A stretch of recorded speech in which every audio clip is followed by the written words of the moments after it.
जगह पर शैतान का साया होता है।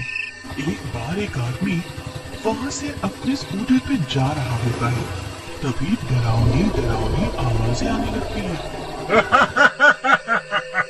कहाँ जा रहा है? आजा, आजा मेरे पास।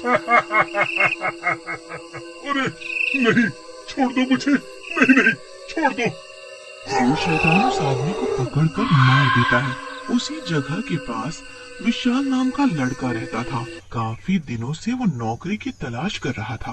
क्या मोंटू, मेरी जिंदगी तो झंड हुई जा रही है।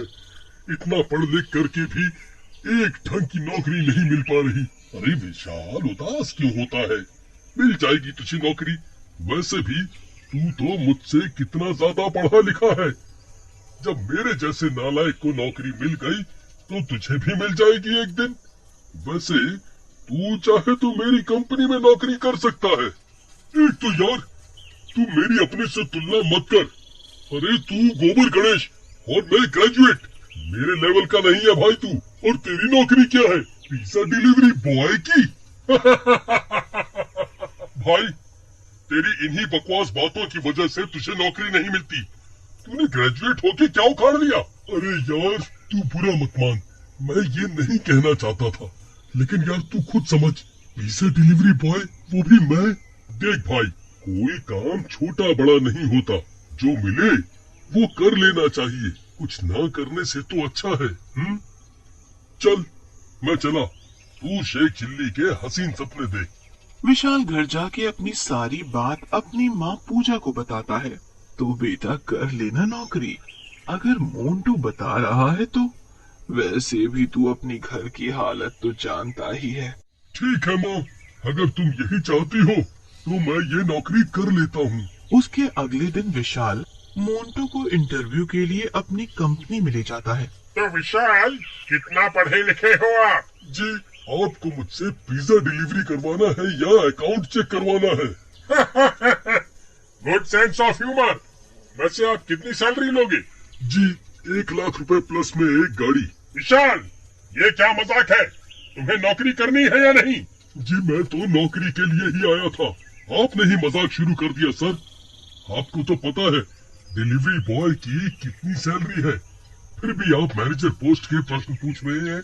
रख लीजिए सर, अभी नया है ना, सीख जाएगा थोड़े दिन में। ठीक है मोंटू, तुम कहते हो तो मैं रख लेता हूँ। थोड़ा समझाओ इसे, कैसे बात की जाती है। विशाल, ये लोहा रोड की एक डिलीवरी है, अर्जेंट प्लीज कर दो। अरे सर, इतनी रात को वहाँ जाना खतरे से खाली नहीं है। सुना है रात को भूत प्रेत होते हैं उस एरिया में। क्या मोंटू, भूत प्रेत कुछ नहीं होते। अरे सर, आप एड्रेस दो, मैं जाता हूँ अभी। उसके बाद विशाल चला जाता है। अरे क्या खूबसूरत जगह है, इतनी शांति है यहाँ। ये मोंटू तो फालतू में ही करता है। अरे वाह, क्या खूबसूरत लड़की है यार। ये मेरी गर्लफ्रेंड बन जाए तो मजा आ जाए। जी, मेरा नाम मोना है, क्या आप मुझे लिफ्ट दे दोगे आगे तक? जी जी जरूर। आप जैसी खूबसूरत लड़की को नहीं छोड़ूंगा तो किसको छोड़ूंगा? अरे लेकिन आप तो पिज्जा डिलीवरी करने जा रहे हैं, आपको दिक्कत होगी। आधे घंटे में देना होता है ना आप लोगों को डिलीवरी। अरे नहीं मोना जी, आपको पहले लिफ्ट दूंगा। वैसे भी जिस पेटू को खाना होगा ठंडा खा लेगा। इसके बाद विशाल मोना को स्कूटर पर बिठा लेता है और वहाँ से चल पड़ता है। थोड़ी दूर आने पर उसका स्कूटर झटके मार कर रुक जाता है। अरे ये क्या हो गया? ये स्कूटर आगे क्यों नहीं बढ़ रहा है? लेकिन जैसे ही विशाल स्कूटर से उतरता है, उसके होश उड़ जाते हैं। मोना के पांव उल्टे होते हैं और शैतान अपने असली रूप में आ जाता है। क्या हुआ विशाल, दिल वाले विशाल? डर गए मेरे पैरों को देखकर? अब मेरा ये रूप देखो। भागो रे, ये तो भाई जान पे बनाई और लड़की पे टशन मार। भाग बेटा विशाल, भाग। अरे ये क्या कर रहा है दुष्ट? बाहर निकल मेरे शरीर। पिज्जा मास्टर, आज तो मैं तेरे शरीर में ही रहूंगा और तेरे शरीर की मदद से शिकार करूंगा। इसके बाद विशाल वापस अपने ऑफिस आता है, लेकिन वो बदल जाता है। वो किसी से बात नहीं करता और चुपचाप अपनी कुर्सी पर बैठ जाता है। क्यों आज चले विशाल? लगता है मजा आ गया लोहा रोड की डिलीवरी में, क्यों? बहुत बोलता था इंटरव्यू में। हैवान अपने असली रूप में आ जाता है। मैनेजर, बोल तो तू सही रहा है, मजा तो बहुत आया था पिज्जा की डिलीवरी में। ले, थोड़ा सा मजा तू भी चख ले। ऐसा कहकर विशाल एक पिज्जा का टुकड़ा जो कि खून से सना होता है मैनेजर के मुंह में डाल देता है और मैनेजर मर जाता है। अगले दिन रात को विशाल और मोंटू फिर मिलते हैं, लेकिन विशाल मोंटू से बात नहीं करता और अपना स्कूटर निकालता है और डिलीवरी के लिए चला जाता है। विशाल डिलीवरी वाली जगह पहुंचता है और घर के दरवाजे को पीटने लगता है। एक बच्चा बाहर निकलता है। क्या अंकल, इतनी देर कर दी पिज्जा लाने में? पता है मैं कितनी देर से भूखा हूँ? विशाल को गुस्सा आ जाता है। क्या तेरे पिताजी का नौकर हूँ? जो रास्ते में टाइम लगेगा वो तो लगेगा ना। तब तक उस बच्चे के माँ और बाप भी बाहर आ जाते हैं। तुझे बच्चे से बात करने की तमीज नहीं है, हैं? ऐसा कहकर वो विशाल पर थप्पड़ मार देता है। विशाल के अंदर छुपे हैवान को गुस्सा आ जाता है और शैतान अपने असली रूप में आ जाता है और वो उन तीरों को मार देता है। मजा आ गया, इनको बहुत पिज्जा पेलने थे।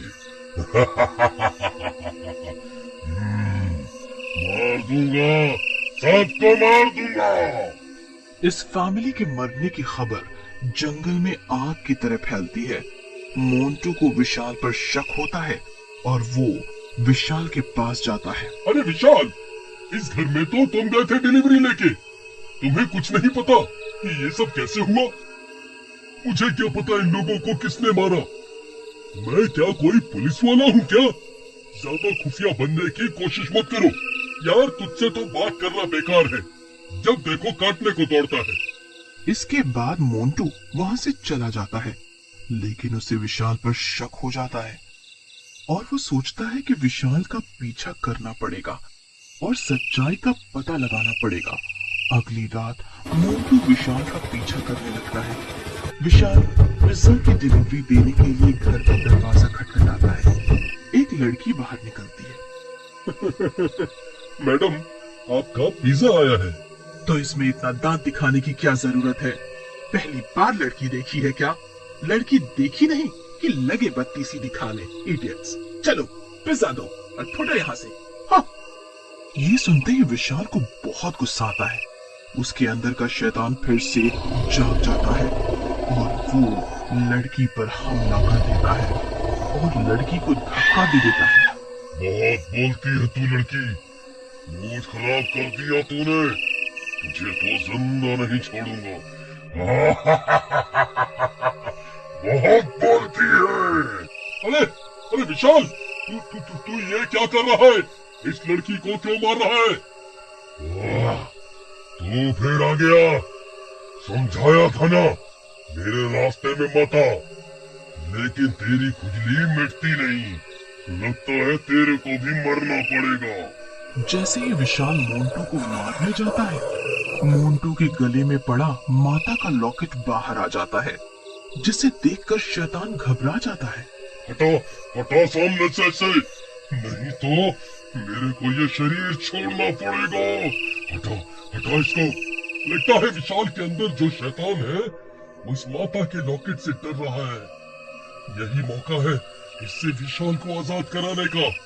ऐसा कहकर मोंटू शैतान के ऊपर लॉकेट डाल देता है। अरे मर गया रे। और शैतान विशाल के शरीर को छोड़कर चला जाता है। एक बार की बात है, एक गांव में विक्रम नाम का एक हट्टा कट्टा पहलवान रहता था। विक्रम गांव में सबसे ज्यादा ताकतवर आदमी था। वो सभी गांव वालों का बहुत प्रिय था। विक्रम गांव वालों की बहुत मदद करता था और गांव वाले भी विक्रम का बहुत सम्मान और उसकी प्रशंसा करते थे। गांव के बच्चे भी विक्रम को बहुत प्यार करते थे। विक्रम अपने अखाड़े में कई बच्चों को मुफ्त में पहलवानी सिखाता था। विक्रम का सपना था कि वो एक वेट लिफ्टिंग प्रतियोगिता में भागीदार बने, जिसके लिए वो दिन रात मेहनत कर कसरत करता था। वो घंटों घंटों कसरत करता रहता था, मानो वो पागल हो गया हो। एक दिन जब विक्रम अपने अखाड़े में कसरत कर रहा था, तो एक साधु संत उसके द्वार पर आते हैं। भगवान के नाम पर कुछ दे दे बेटे, कुछ खाने को दे दे, तेरा भला होगा। अरे बेटे, कुछ खाने को ला दो, बहुत दिनों से भूखा हूँ। साधु बहुत देर तक विक्रम को पुकारता रहा, लेकिन विक्रम ने अपनी कसरत नहीं छोड़ी। सुन लड़के, तूने मेरी पुकार न सुनकर मेरा अपमान किया है। तुझे अपने शरीर से बहुत लगाव है। तेरे लिए शारीरिक बल ही सब कुछ है। मैं तुझे श्राप देता हूँ। तेरा ये शरीर जिससे तू इतना संवारता है, वो जल्दी ही नष्ट हो जाएगा। तुझे जीवन में कोई तरक्की नहीं मिलेगी। इतना कहकर साधु वहां से चला जाता है। विक्रम जब साधु के मुंह से निकले उस श्राप को सुनता है तो वो डर जाता है। हे साधु महाराज, मुझे माफ कर दो। मुझे अपनी कसरत के कारण आपकी पुकार सुनाई नहीं दी। मुझे माफ कर दो। अपना श्राप वापस ले लो आप। विक्रम जब तक अपनी माफी मांग पाता तब तक वो साधु बहुत दूर जा चुके थे। विक्रम को अपनी गलती का एहसास हुआ और बहुत दिनों तक वो उदास रहा। उसने कई दिनों तक कसरत करना छोड़ दिया, जिसकी वजह से वो अपना शारीरिक बल खोता जाता है। वो धीरे धीरे कमजोर होता जाता है। कुछ ही दिनों में वेट लिफ्टिंग प्रतियोगिता का दिन आ जाता है। विक्रम बहुत ही उदास मन से उस वेट लिफ्टिंग प्रतियोगिता में जाता है। अब आपका स्वागत है गांव के सबसे बड़े वेट लिफ्टिंग प्रतियोगिता में, जहां अलग अलग शहर से लोग भागीदार बनकर आए हैं। मैं आप सभी का दिल से स्वागत करता हूँ। अब देखते हैं इसमें कितना है दम। मैं क्या करूँ? अगर मैं ये प्रतियोगिता नहीं जीत पाया तो क्या होगा मेरा? मैंने अच्छे से कसरत भी नहीं करी। और अब हम स्वागत करते हैं विक्रम का। विक्रम जैसे ही वेट लिफ्ट करने जाता है वो असफल हो जाता है। विक्रम अपना पूरा दम लगाकर भी उस वेट को उठा नहीं पाता, जिसकी वजह से वो प्रतियोगिता हार जाता है। निराश होकर विक्रम घर वापस आ जाता है। आज मेरा बहुत बुरा दिन था। मैं प्रतियोगिता नहीं जीत पाया, जिसके लिए मैं इतनी मेहनत कर रहा था।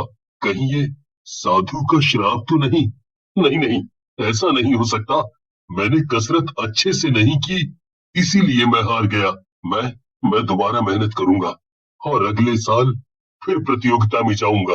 विक्रम ठान लेता है कि वो अगली बार जरूर जीतेगा, इसीलिए वो पूरे साल पौष्टिक खाने के साथ दिन रात कड़ी कसरत करता है। अगले साल जब विक्रम वेट लिफ्टिंग प्रतियोगिता में जाता है, जैसे ही विक्रम प्रतियोगिता में अपना प्रदर्शन करने जाता है, वैसे ही वो अपने आप को कमजोर पाता है। उसके हाथ में दम नहीं होता, जिसकी वजह से वो वजन उठा ही नहीं पाता। विक्रम की सारी ताकत फीकी पड़ रही थी।